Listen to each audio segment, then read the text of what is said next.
Hello everyone. তো কেমন আছো তোমরা সবাই? আশা করছি তোমরা অনেক অনেক ভালো আছো। আজকে তোমাদের জীববিজ্ঞান বইয়ের প্রথম চ্যাপ্টারের দ্বিতীয় ক্লাস, অর্থাৎ দ্বিপদ নামকরণ প্রক্রিয়া নিয়ে আলোচনা করা হবে।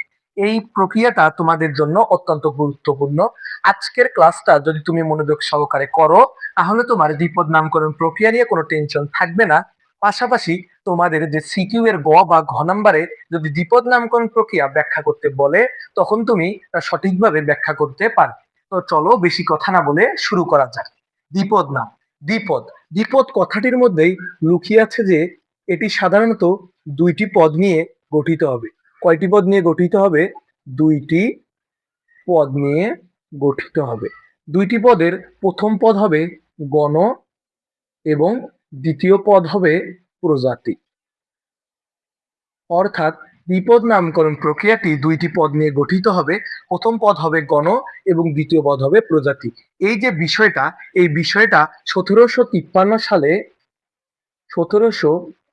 সালে সুইডিশ বিজ্ঞানী ক্যারোলাস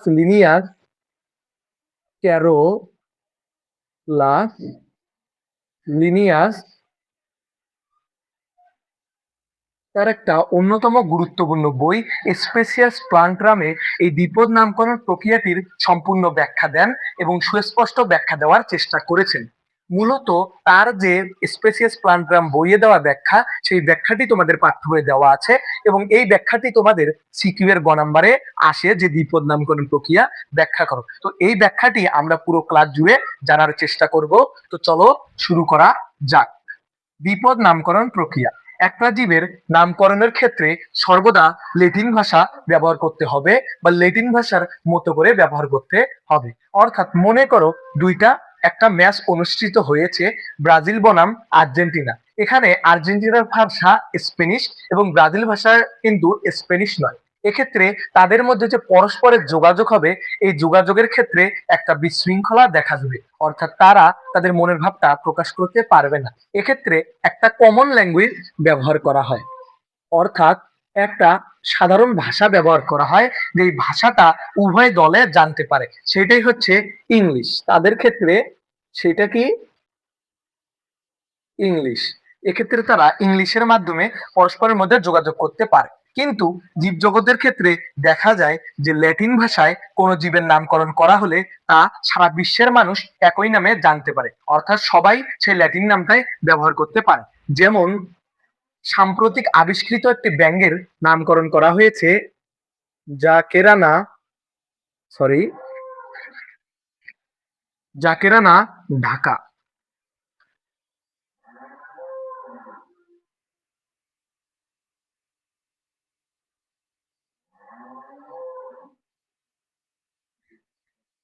জাকেরানা জাকেরানা ঢাকা। এক্ষেত্রে নামটা যদিও ল্যাটিন ভাষায় নয়, কিন্তু এই যে এখানে জাকেরানা এটি ব্যবহার করা হয়েছে, এটি কিন্তু ল্যাটিন ভাষার মতো করে ব্যবহার করা হয়েছে। এক্ষেত্রে শুধুমাত্র যে বাংলাদেশের মানুষ এই ব্যাঙের প্রজাতিকে চিনতে পারবে এমন নয়, সারা বিশ্বের মানুষ এই একই নামেই ওই ব্যাঙের প্রজাতিটিকে চিনতে পারবে। তাই নামকরণের ক্ষেত্রে সর্বদা ল্যাটিন ভাষা ব্যবহার করতে হবে বা ল্যাটিন ভাষার মতন করে নামকরণটা করতে হবে। দ্বিতীয় হচ্ছে যে নামকরণের দুইটি অংশ থাকবে। নামকরণের কয়টি অংশ থাকবে? দুইটি। প্রথম অংশ হচ্ছে বর্ণ এবং দ্বিতীয় অংশ হচ্ছে প্রজাতি। তৃতীয় অংশ হচ্ছে প্রজাতি। অর্থাৎ যে জীবটা রয়েছে সেই জীবটার নামকরণকে দুইটি অংশে ভাগ করতে হবে এবং প্রথম অংশের নামটা হবে বর্ণনাম এবং দ্বিতীয় অংশের নামটা হবে প্রজাতি। অর্থাৎ ধানের বৈজ্ঞানিক নাম হচ্ছে অরাইজা সেটিভা। সেটিভা। তো অরাইজা সেটিভা এই নামটা কিন্তু দুইটা অংশে বিভক্ত হয়েছে। প্রথম অংশ হচ্ছে অরাইজা এবং দ্বিতীয় অংশ হচ্ছে সেটিভা। এক্ষেত্রে এই প্রথম যে অংশটা রয়েছে এই অংশটার নাম হচ্ছে বননাম এবং দ্বিতীয় যে অংশটা রয়েছে সেই অংশটার নাম হচ্ছে প্রজাতি নাম। তাহলে বৈজ্ঞানিক নামের ক্ষেত্রে নামটাকে দুইটা অংশে প্রথমত ভাগ করতে হবে। প্রথম অংশের নাম হবে গণনাম এবং দ্বিতীয় অংশের নাম হবে প্রজাতিক নাম। এবার আমরা আসবো 3 নম্বর স্টেপে, অর্থাৎ বৈজ্ঞানিক নামটি অনন্য বা ইউনিকিউ হতে হবে। মনে করো ধানের বৈজ্ঞানিক নাম হচ্ছে অরাইজা সেটিভা। অরাইজা সেটিভা। সেটিভা। এখন মনে করো ধানের বৈজ্ঞানিক নাম হচ্ছে অরাইজা সেটিভা, যেটি কোনো একটা বিজ্ঞানী আবিষ্কার করেছিলেন। এখন যদি আর একজন বিজ্ঞানী একটা ব্যাঙের বৈজ্ঞানিক নাম দেয় যে অরাইজা সেটিভা, তখন তা কেমন শোনাবে? তখন কিন্তু কখন আমরা ব্যাংটাকে অরাইজা সেটিভা বলবো, আবার কখন আমরা ধানের বৈজ্ঞানিক নাম অরাইজা সেটিভা বলবো, তা বুঝতে কিন্তু সমস্যা হতে পারে। এক্ষেত্রে আমাদের যে অরাইজা সেটিভা এই নামটি রয়েছে, এই নামটি ইউনিকিউ বা অনন্য হতে হবে। শুধুমাত্র ধানের প্রজাতির ক্ষেত্রেই এই নামটি ব্যবহার করতে হবে, অন্য কোনো প্রজাতির ক্ষেত্রে এই নামটি ব্যবহার করা যাবে না। এবার বৈজ্ঞানিক নামের প্রথম অংশ, প্রথম অংশের প্রথম অক্ষর বড় হাতের হবে।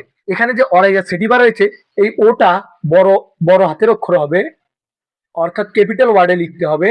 এবং বাকি যে অংশ রয়েছে এগুলো ছোট হাতের বা ছোট হাতের অক্ষরে লিখতে হবে। এবং পরের যে প্রজাতি অংশটা রয়েছে এই সবগুলোই ছোট হাতের অক্ষরে লিখতে হবে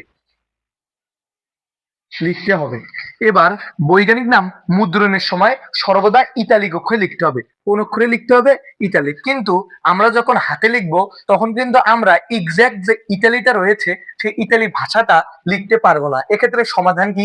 ক্যারোলাস লিনিয়াস তার স্পেসিয়াস প্লান্টারাম বইয়ে এই সমাধানটিও দিয়েছে যে যখন একটা জীবের বৈজ্ঞানিক নামকরণ হাতে লেখা হবে তখন গণ এবং প্রজাতিক নামের নিচে আলাদা আলাদা দাগ দিতে হবে।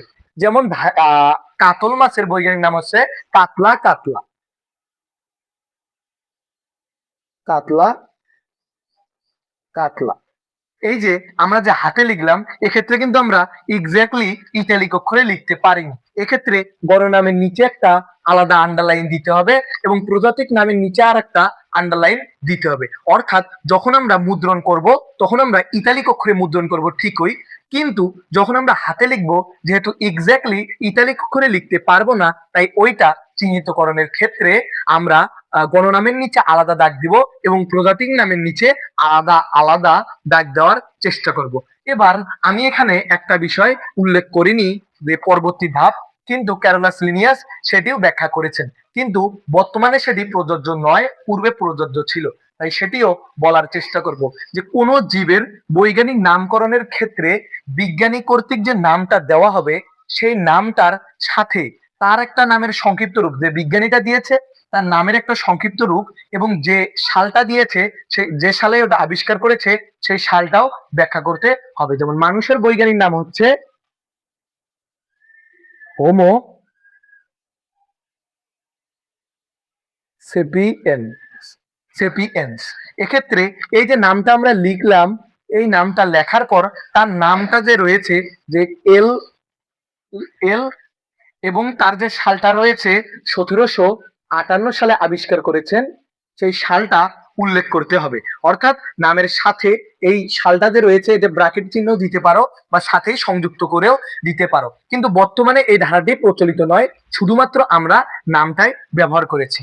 আরো একটা এখানে স্টেপ রয়েছে যে নামকরণে যিনি পূর্বে দিবে তার নামটাই অগ্রাধিকার পাবে। মনে করো তোমাদের যে রাব্বি ভাইয়া আছে তিনি 2022 সালে একটা জীবের নামকরণ করলেন এবং একই জীবের নামকরণটা আমি 2023 সালে করলাম। এক্ষেত্রে একটা সমস্যার সম্মুখীন হবে যে একই জীবের দুইটা নাম হবে। এক্ষেত্রে যেহেতু তোমাদের রাব্বি ভাইয়া 2022 সালে জীবটির নামকরণ করেছে, অর্থাৎ আমার আগে জীবটির নামকরণ করেছে, তাই তার নামটি অগ্রাধিকার পাবে। অর্থাৎ যিনি বা যারা পূর্বে নামকরণটা করবে তাদের নামটাই গ্রহণযোগ্য হবে। তাহলে আমাদের আজকের যে দ্বিপদ নামকরণ প্রক্রিয়া রয়েছে এই দ্বিপদ নামকরণ প্রক্রিয়াটি যদি আবারও সামারাইজ করার চেষ্টা করি, অর্থাৎ সংক্ষিপ্তভাবে বলার চেষ্টা করি, তাহলে দাঁড়াবে দ্বিপদ হচ্ছে দুইটা পদ, গণ আর প্রজাতি।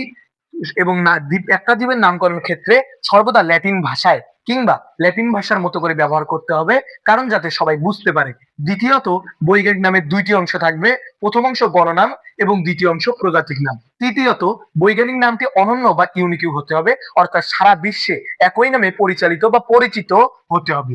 চতুর্থ, বৈজ্ঞানিক নামের প্রথম অক্ষর বড় হাতের অক্ষর হবে এবং বাকি অক্ষরগুলো ছোট হাতের অক্ষর হবে, অর্থাৎ প্রথম অংশেরও বাকি অক্ষর ছোট হাতের এবং দ্বিতীয় যে অংশটা রয়েছে সেই পুরো অংশটাই ছোট হাতের অক্ষরে লিখতে হবে। মুদ্রণের সময় ইতালিক অক্ষরে লিখতে হবে, কিন্তু আমরা যেহেতু পরীক্ষায় হাতে লিখবো সেক্ষেত্রে নিচে আন্ডারলাইন দিতে হবে। এবং যিনি বা যারা পূর্বে নামকরণটা করেছে তার নাম অনুসারেই ওই জীবটির নামকরণ হবে। চতুর্থ, তার নামকরণের সাথে জীবটির নামকরণের সাথে তার নামের সংক্ষিপ্ত অক্ষর এবং সালটাও লিখতে হবে। তাহলে দ্বিপদের নামকরণ প্রক্রিয়াটা রয়েছে, সেই নামকরণ প্রক্রিয়াটি আশা করছি তোমরা বুঝতে পারছো। কিন্তু যদি কোথাও কোনো ডাউট থাকে তা আমাকে বলার চেষ্টা করবা। এবং আমি কিছু জীবের নামকরণ বলছি, যেমন ধানের বৈজ্ঞানিক নাম অরাইজা সেডিবা, পাটের বৈজ্ঞানিক নাম পোরকোরাস ক্যাপসুলারিস, আমের বৈজ্ঞানিক নাম ম্যাগনিফেরা ইন্ডিকা এবং কাঁঠাল গাছের বৈজ্ঞানিক নাম আর্টোকার্পাস হিটারোফিলাস। এইভাবে তোমাদের পাঠ্য বইয়ের শেষের যে পৃষ্ঠাটা রয়েছে সেই পৃষ্ঠার মধ্যে কিছু জীবের নামকরণ করা হয়েছে। এই যে নামকরণগুলো রয়েছে সেই নামকরণগুলো তোমরা জানার চেষ্টা করবা, কারণ এই জীবের নামকরণ থেকে তোমাদের একটা এমসিকিউ 100% আসবে, এটার কোনো মিস হবে না। যেমন তোমাদের প্রশ্নে আসতে পারে যে ধানের বৈজ্ঞানিক নাম কি, অরাজা সেডিবা, বা পাটের বৈজ্ঞানিক নাম কি, পোরকোরাস ক্যাপসুলিস। এইরকম একটা এমসিকিউ 100% তোমাদের আসবে। এবং একটা সিকিউ এর গ নাম্বারে প্রশ্ন আসতে পারে, জীবের গ নাম্বারের প্রশ্ন আসতে পারে যে একটা জীবের দ্বিপদ নামকরণ প্রক্রিয়া ব্যাখ্যা করো, অথবা ধানের যে বৈজ্ঞানিক নামটা রয়েছে সেই বৈজ্ঞানিক নামটা দ্বিপদ প্রক্রিয়া অনুসরণ করে কি, এরকম একটা গ বা ঘ নাম্বারে প্রশ্ন আসতে পারে। তাহলে তোমাদের এই চ্যাপ্টারের সবচেয়ে সবচেয়ে হট টপিক হচ্ছে দ্বিপদ নামকরণ প্রক্রিয়া। এই টপিকটা তোমরা বুঝতে পারলে আশা করছি তোমরা 3 বা 4 নাম্বার একদম কনফার্ম পাবা, এবং পাশাপাশি এই নামকরণটা জানলে একটা এমসিকিউ পাবা। তো আমরা পূর্বের ক্লাসে যে রাজ্যগুলো পর্যন্ত ব্যাখ্যা করেছি এবং আজকের ক্লাসে দ্বিপদ নামকরণ প্রক্রিয়ার ব্যাখ্যা করছি। আশা করছি তোমরা যদি এই দুইটা ক্লাস করতে পারো তাহলে তোমাদের এই অধ্যায় নিয়ে কোনো ডাউট থাকবে না। তো যারা পূর্বের ক্লাসটি করনি তারা ডেসক্রিপশন বা কমেন্টে দেওয়া লিঙ্কটি চেক করো এবং পূর্বের ক্লাসটি করে আসো, তারপর এই ক্লাসটি করো, তাহলে তোমাদের এই অধ্যায়টা পুরোটাই শেষ হয়ে যাবে। তো সবাই ভালো থাকবা, সুস্থ থাকবা। আল্লাহ হাফেজ সবাইকে।